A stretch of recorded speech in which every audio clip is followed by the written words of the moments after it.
Manajemen, kosakata yang sudah tidak asing lagi di telinga kita di dunia modern saat ini, yang dimana banyak beredar berita tentang kemajuan ilmu manajemen 4.0 dan 5.0 serta mulai memasuki fase 6.0. Lalu, apa itu manajemen? Untuk mengetahui lebih lanjut terkait hal tersebut, akan dibahas pada video kali ini dan diharapkan agar kalian dapat menganalisis mengenai manajemen dengan tepat.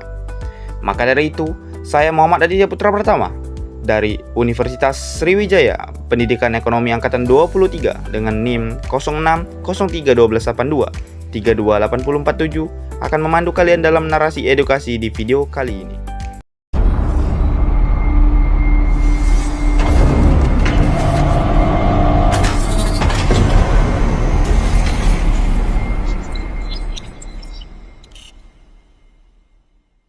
Manajemen adalah sebuah sistem yang meliputi perencanaan, penjualan, riset pasar, distribusi, hingga bentuk promosi untuk menciptakan komunikasi dan menilai karakteristik pelanggan sebagai bentuk pemenuhan kebutuhan dan keinginan mereka. Di lain pendapat, menurut Fayol, ia menyatakan bahwa manajemen adalah proses perencanaan, pengorganisasian, pengarahan, dan pengendalian usaha-usaha anggota organisasi dan penggunaan sumber daya manusia organisasi untuk mencapai tujuan tertentu. Sedangkan menurut O'Donnell bahwa manajemen adalah seni mencapai tujuan melalui orang lain dengan cara mengkoordinasikan dan mengarahkan aktivitas kerja. Dapat disimpulkan bahwa manajemen adalah sebuah ilmu atau sistem yang bertugas untuk mengatur dan bertanggung jawab atas pergerakan suatu aktivitas untuk mencapai tujuan. Lantas, mengapa ilmu manajemen itu penting untuk dipelajari? Berdasarkan kutipan singkat Hanafi mengatakan bahwa seberapa pentingnya ilmu manajemen itu sama halnya dengan berjalan. Karena dengan adanya manajemen, kita bisa mengatur semua kegiatan agar dapat dilakukan dengan efisien dan efektif. Tanpa adanya manajemen kegiatan kita dalam kehidupan sehari-hari akan tidak teratur.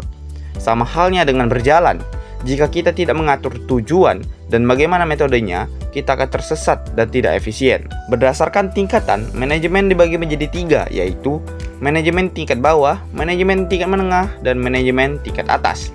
Kita mulai terlebih dahulu dengan manajemen tingkat bawah. Manajemen tingkat bawah atau lower management adalah tingkatan yang berinteraksi langsung dengan karyawan operasional sehari-hari untuk mengarahkan, mengawasi, dan mengelola pelaksanaan tugas. Mereka bertanggung jawab untuk memastikan pekerjaan diselesaikan sesuai standar kualitas dan efisiensi, serta bertindak sebagai jembatan komunikasi antara karyawan dan manajemen tingkat menengah. Contohnya seperti supervisor dan mandor. Manajemen tingkat menengah atau middle management adalah tingkatan di antara manajemen atas dan manajemen bawah yang bertugas menerjemahkan strategi menjadi rencana operasional, mengawasi operasi sehari-hari, dan memastikan arahan dari manajemen atas dilaksanakan di tingkat bawah. Contohnya seperti manajer departemen, manajer proyek, dan kepala-kepala bagian. Manajemen tingkat atas atau high management adalah tingkatan tertinggi dalam struktur manajemen sebuah aktivitas. Biasanya bertanggung jawab dalam menetapkan visi, misi, dan strategi jangka panjang. Pada tingkatan ini juga membuat keputusan penting yang menentukan arah perusahaan. Contohnya seperti CEO, CFO, dan direktur. Manajemen berdasarkan fungsinya. Manajemen meliputi perencanaan, pengorganisasian, pengarahan, dan pengendalian. Perencanaan adalah proses dalam menetapkan tujuan, menyusun strategi, dan menentukan langkah-langkah yang diperlukan untuk mencapai tujuan tersebut secara efisien dan efektif.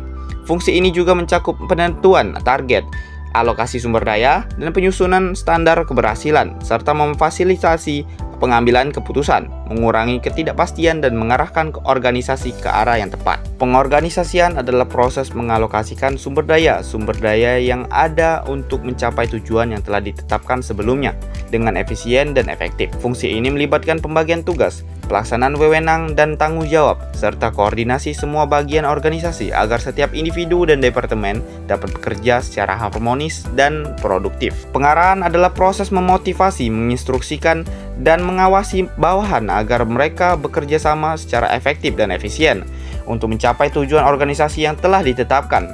Fungsi ini sangat penting karena menggerakkan sumber daya manusia untuk mengeksekusi rencana, memastikan pekerjaan dilakukan dengan baik, dan menjaga agar seluruh kegiatan tetap pada jalurnya untuk mencapai tujuan akhir. Pengendalian adalah aktivitas yang memantau, mengevaluasi, dan memastikan bahwa kegiatan organisasi berjalan sesuai rencana tujuan dan standar yang telah ditetapkan. Fungsi ini melibatkan penetapan standar, pengukuran kinerja aktual, perbandingan hasil dengan standar, dan pengambilan tindakan korektif jika diperlukan, serta mencegah penyimpangan atau kerugian. Setelah mendengarkan materi mengenai manajemen, berikan pendapat kalian tentang manajemen di kolom komentar, lalu sertakan juga like-nya.